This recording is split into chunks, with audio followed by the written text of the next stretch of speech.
Hello everyone, this is Bob and Threadbare, and welcome back to Threadbare Reviews. So let me begin this time with an explanation. I don't review video games, not in this format. I record playthroughs of video games, add my commentary to them, and then release my recordings every week on Mondays.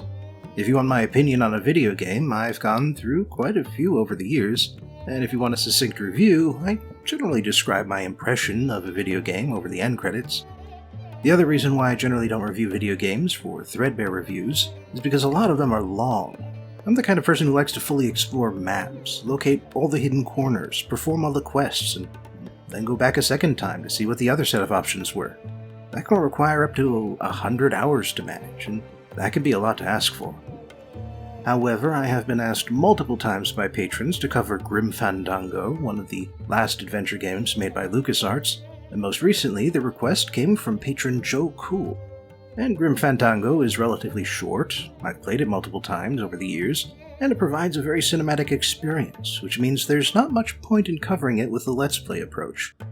So, you finally wore me down, guys. Let's take a look at LucasArts' Grim Fandango, which was first released in 1998. The story about the story. Back when George Lucas was still in the middle of the first Star Wars trilogy, he built a company with a lot of high-tech and forward-thinking divisions. One such division was the Lucasfilm Computer Division Games Group, which officially began in 1979, got restructured into Lucasfilm Games in 1982, and then got rebranded in 1990 as LucasArts.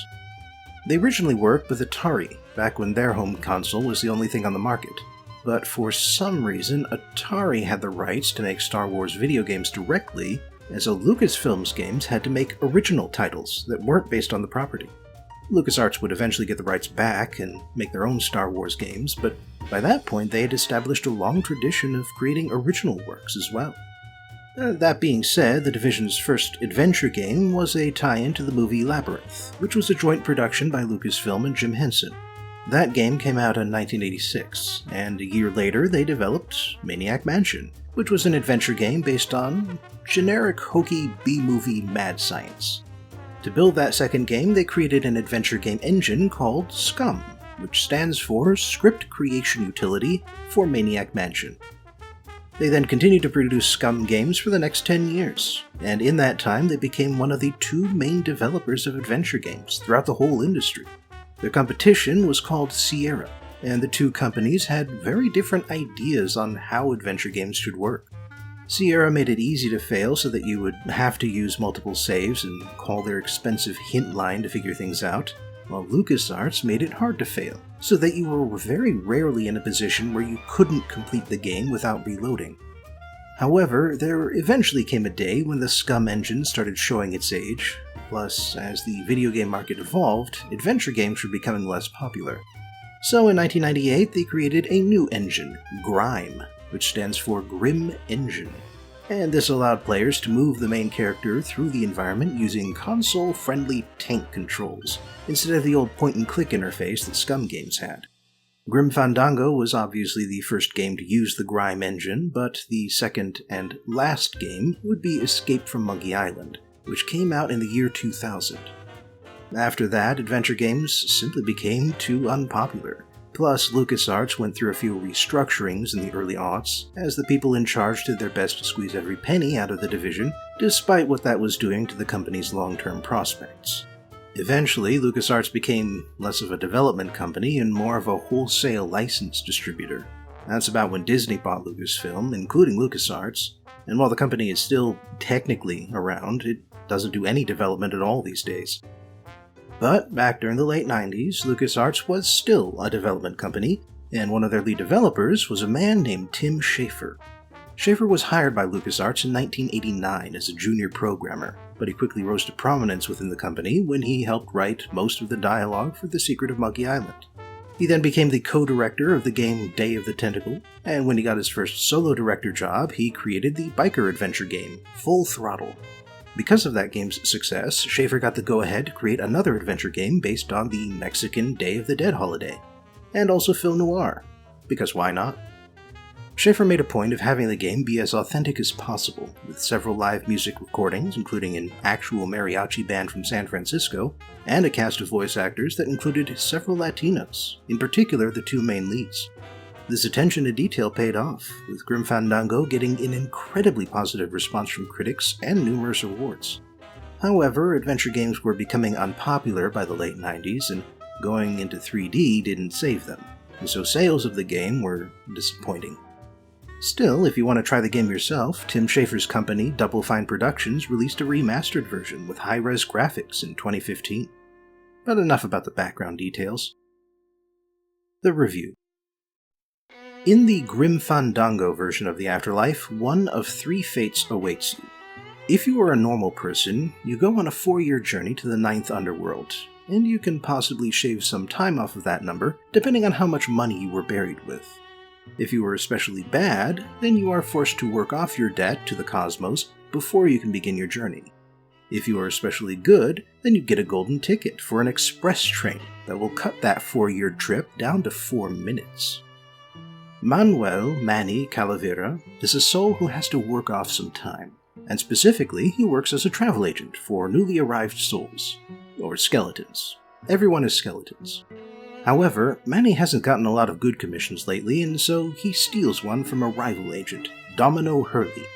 This client is Mercedes Meche Coloma, and despite her virtuous living, she, for some reason, is not allowed to have a golden ticket. So Manny investigates, and he discovers that Domino and his boss Don Copal have been stealing the tickets so that an underworld boss, Hector Lamans, can sell them to rich people. Manny can't do anything about Hector, so instead he decides to do right by Meche and help her through her journey. But she leaves before he can get back to her, and so he goes to the port town of Rubacava with the help of a demon named Glottis, and waits for her to arrive. A year later, Manny spots Meche passing through with Domino, and after a lot of stuff inspired by Casablanca happens, he tracks her down to the edge of the world, which is where the real ticket holders have been sent to mine coral as slave labor. In the end, Manny defeats Domino and frees the captives, and he helps them get to the gates of the 9th Underworld. However, the gatekeeper won't let them through without their tickets, and meanwhile we see that the rich assholes who bought their tickets are getting sent straight to hell. So at least that's something. Manny, Meche, and Glottis go back to Rubacava to sort things out and to revive a dying Glottis. They hook up with a resistance group to get close to Hector Lamans, and in the end, they defeat him and recover the stolen golden tickets. Manny gets his own ticket for his good deeds, and so the game ends with him and Meche heading off together into an unknown future. Let me start with some of the bad stuff. Tank controls are terrible, and have always been terrible. There was a time when they at least seemed necessary because some games could only handle fixed camera angles, but even then you could have the controls move the character relative to the camera, and not relative to the character. That's how Final Fantasy VII, 8, and 9 worked, and they worked pretty damn well. Another bad thing about the game is the size and emptiness of some of the areas. Every screen of Grim Fandango is visually stunning, but as far as interaction goes, a lot of them are barren. Rubacava in particular is really bad about making you run for a couple of real-time minutes before you can get where you're going. Then there are the puzzles. Obscure, illogical puzzles are why adventure games died out as a genre, and while most of the puzzles in Grim Fandango make sense, there are a couple of screwy ones that can really grind things to a halt. It also doesn't help that you can only see certain events in a certain order, and so you can spend 10 minutes trying to figure out how to get some Union bees to strike, only to discover that the trigger for the event was on the other side of the city, a city which is both big and empty. And then there's that whole thing with the chain and the conveyor belt. But now let's get to the positives. Considering the game's age, the character models are both detailed and very unique. Schafer has always leaned into a cartoony design for his games, and Grim Fandango takes full advantage of that, by having everyone be different shapes, sizes, colors, and styles, despite the fact that they're all skeletons and demons. And that's another thing. By combining two seemingly independent ideas, those being Aztec religious beliefs filtered through Spanish colonialization and film noir, which is a broad category applied to several decades of black and white crime and drama films, Schaefer has created an experience which is entirely unique while still being in large part an homage to other works, like Casablanca and On the Waterfront. A lot of the game is also completely original. Glottis is a speed demon who loves making hot rods because Schaefer is also a fan of souped-up vehicles. And the way people die in the setting is by getting shot with a combination of quick-growth fertilizer and plant seeds, which causes a skeleton to sprout flowers and become inanimate. And that's even worse than dying, by the way, because the victim's soul is still in there. Everything else about the game is also good. The music is varied and memorable, the voice actors put in strong performances, the environments look amazing, and the plot has the sort of depressed but hopeful vibe that characterizes a lot of film noir titles. Even if you don't feel like playing an old adventure game, you should at least experience Grim Fandango by watching a full playthrough on YouTube. The analysis. According to the rules of the setting, a soul must spend 4 years traveling through the underworld to reach the 9th layer. Unsurprisingly, Manny Calavera's story also takes 4 years. In his first year, he's a travel agent. In his second year, he's a successful casino owner. In his third, he's a ship captain. And he spends his 4th year taking lost souls to the end of their journey. And as you can guess just from hearing his job titles, Manny's journey is both physical and metaphysical. He starts out wholly focused on the material world, but in the end his only concern is the spiritual world. In his first year, Manny is fully immersed in a materialistic lifestyle. He lives in a big city, his only worry is the size of his commissions, and while he does have some debt to pay for the sins he committed back when he was alive, he is certain that all he needs to pay that debt is money. Money is everything. In pursuit of that, he lies, he cheats, he steals, he manipulates, he does whatever it takes to get those fat commissions. But then, Manny meets Meche, an honestly good person who has been unfairly screwed out of her just reward by a corrupted system. And while Manny has no choice but to send her on her way, he now has something else he values: fairness. Manny is not responsible for Meche's predicament, but he feels a need to help her out even if that means losing his job and not being able to pay off his debt. He even gets involved with a resistance movement, although he doesn't actually believe in their cause. Still, Manny is not yet done being materialistic. He runs an illegal casino in Rubacava while he waits for Meche to arrive, and while he always keeps an ear open, he thoroughly enjoys his life as a business owner. But when he sees her boarding a ship with Domino, he is once again ready to throw everything away to help her, and this time he doesn't even have the excuse of trying to earn a big commission. And while Manny does some more questionable things to get moving, he also helps people out, like how he teaches the worker bees to organize a strike. And now we get to year 3, during which Manny works his way up from deckhand to the captain of a ship. Once again, Manny uses his skills to get ahead and become a leader, but it's not about the money anymore. The ship is out to sea for the entire year, and so while it's worth some prestige to be the captain, the material benefits are fairly limited. On top of that, he cares for the crew like they're his family, and while they get quickly written out of the plot, he then goes on to rescue all of the golden ticket holders. Along the way, he gets an offer to stay on the island, stay with Meche as the ruler of his own tiny kingdom, but Manny doesn't even consider it. Finally, we have year 4. Manny spends the whole time shepherding the lost souls to the 9th underworld, and when he finds out they need their tickets to get inside, he goes back to get them. He could have continued on by himself. He never had a golden ticket after all, but he refuses to do so. His personal pleasure means nothing to him anymore.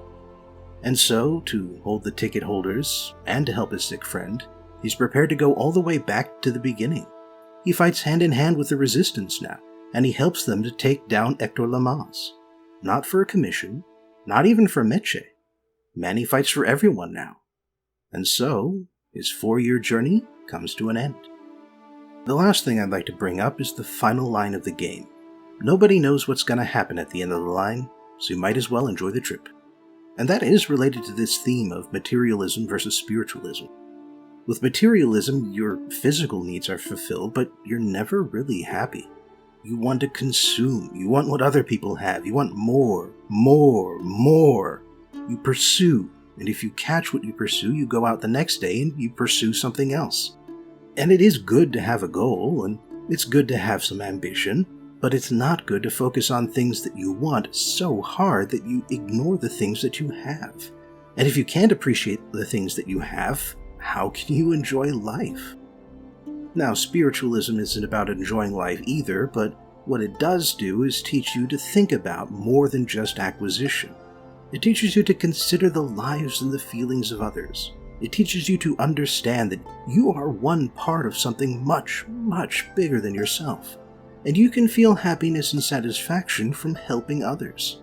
Even if helping others is painful and inconvenient, what you accomplish will be worth so much more than just your personal gain. And with that accomplishment, with that perspective, you will enjoy life far more than if you only worry about yourself. Thanks for joining me again for today's Threadbare review, and I hope I'll see you next time. Until then, please remember to like, share, and subscribe, and if you have a little extra money to spare, you can support me on Patreon. Link in the description.